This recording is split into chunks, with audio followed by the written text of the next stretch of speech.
Now, the First Minister, Peter Robinson, has defended the Assembly's plans to delay any reduction of corporation tax until 2015. Mr Robinson's comments were part of a wide-ranging interview for the Politics show at the start of this new term. Mr Robinson defended the delay and said it would allow companies planning to invest in Northern Ireland time to set up. It is likely, I would have thought, if we had the power over corporation tax, that we would set a date in the future when people would benefit from a lower level of corporation tax. That would immediately give us the advantage in selling for foreign direct investment. It also allows companies in Northern Ireland to plan ahead as to what changes they might want to make on the foot of being able to hold on to more of their profits in the future. I think Sammy Wilson's point was that it wouldn't have a financial budgetary implication over that period of time. So it could be reduced within 4 years, or it could be reduced earlier, is that what you're saying? Well, those will be entirely decisions of the executive, of course, decisions of the executive if and when the government allows us to have that power. It can be phased in, it can be delayed in terms of when it commences, but those will be decisions of the executive. Some economists have accused Sammy Wilson after his statement earlier in the week of quite a defeatist attitude, of not saying this should be up and running as soon as possible.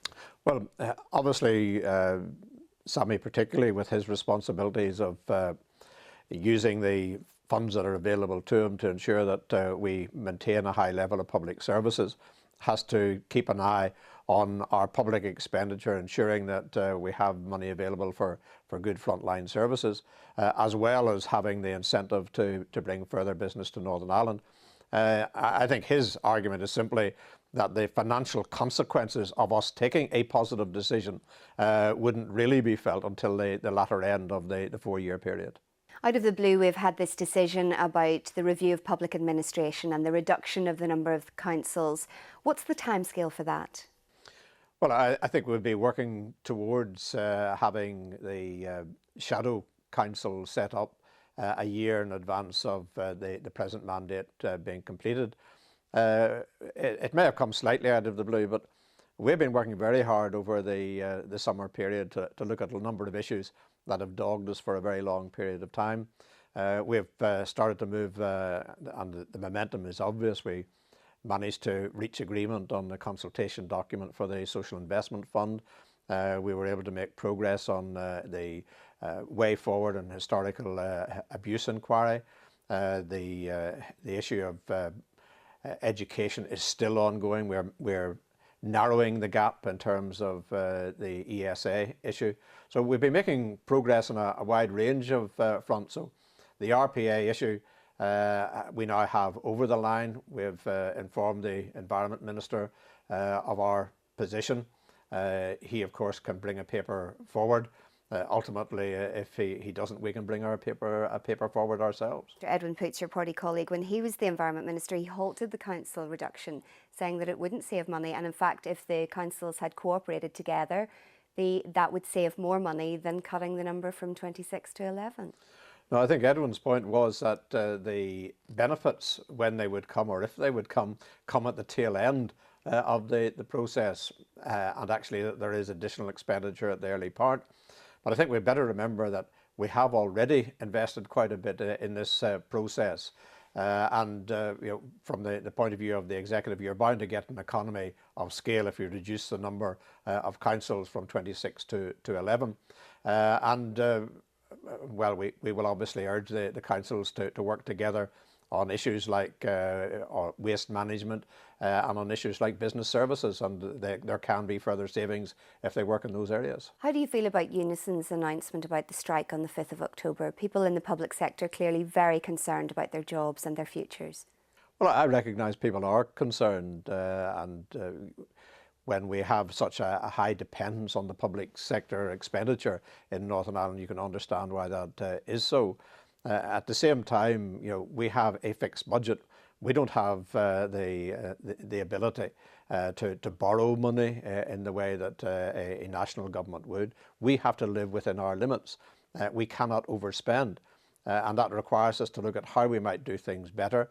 It needs us to look at whether we are putting our money in the right places.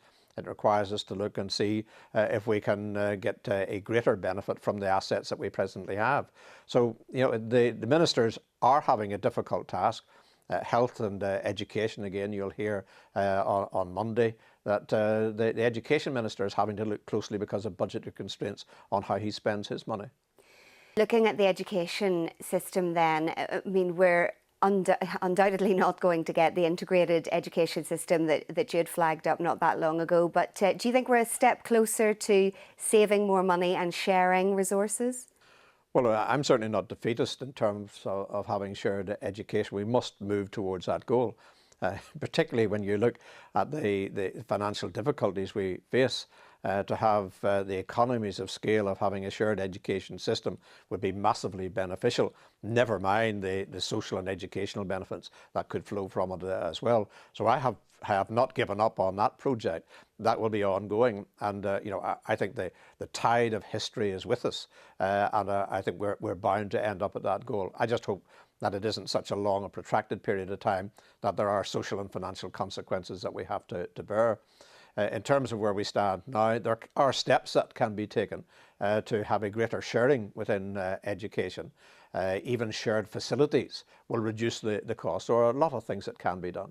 But there are other ways to crack the nut, aren't there? Some economists are suggesting that civil service pay could be cut slightly, and that would save an enormous amount of money rather than thousands and thousands of people losing their jobs, people losing services, and people ending up increasing the dole queue even further. Well, I'd be more convinced when economists tell us that economists' pay can be reduced. But you wouldn't consider a civil service pay cut, even a slight one? I mean, people have had to do that in the South.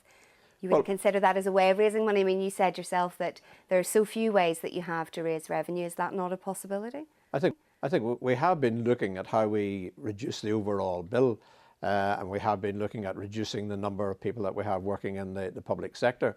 And as technology improves, there are clear possibilities of us doing that. I'm not in the business of cutting people's pay or putting people out of work. I think we should be fighting hard to have better conditions for people in as far as the public purse can afford it. The political bombshell of the new term has been Martin McGuinness's decision to run for presidency. When did he tell you of his decision? Well, when he told me, which was before he announced. My only issue was about the impact it might have on the Northern Ireland administration to ensure that we would still have a properly functioning and smoothly functioning administration here. I got those assurances, and I think you would have seen by the number of announcements that we made during the course of this week that we have been able to make progress and that there is real momentum at the present time. What about the last year then? I mean, obviously there's been the elections, there has been the Queen's visit. Obviously your wife accompanied you on that visit. Do you think we'll see her at other engagements with you, accompanying you in Northern Ireland? No doubt from time to time Iris will accompany me on visits. It was very good to see the visit of Her Majesty to the Republic of Ireland. It was a very successful visit and we were glad to be some part of it. So is her recovery progressing? Well, that's a matter that's personal. I'm not going to go into health issues, but I'm always pleased to see that she's getting more bright and breezy by the day. The First Minister, Peter Robinson.